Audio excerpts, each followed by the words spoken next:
kung meron kayong mga lumang sasakyan kagaya ng kotse ko na 90s pa yung model niya, at nagkakaroon na kayo ng corrosion or nabubulok na yun sa inyong lagay ng battery dahil sa acid, minsan kasi tumutuloy yung acid na yan, ano?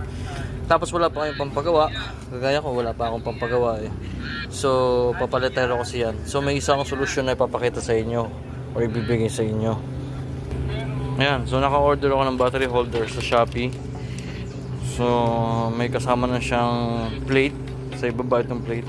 Tapos may battery terminal cover na rin siya for safety ng ating mga battery. Tapos ito na yung kanyang pinaka holder. So ikakabit na natin siya doon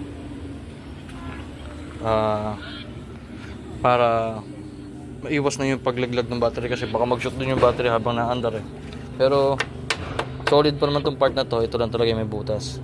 So para lang hindi siya magtuloy-tuloy, for the meantime ito lang muna yung gamitin ko. Okay, so ikabit na natin. Ayan, so nailagay ko na to, mga dilim. Ayan, so nailagay ko na yung plate. Patong nyo lang naman to eh, patong nyo ganyan. Ayan, okay na yan. Next naman is kakabit naman natin to, pinaka bracket nya. So babaklasin lang natin tong mga screws and bolts nya. Okay, so naikabit ko na yung pinaka hawakan nya, pero sa halip na dito ko siya ikabit kasi mayroon siyang stock na kabitan dito eh. Doon ko siya ikinabit sa talagang nasa body ng sasakyan para yun ang iipit talaga sa kanya. So ayun, ikabit ko na yung pinaka bracket nya. Kagandahan dito sa bracket nito, adjustable kasi siya. Ano, so maganda na yung pagkakakapit ng battery. So, makikita nyo naman, hindi na pupunta yan.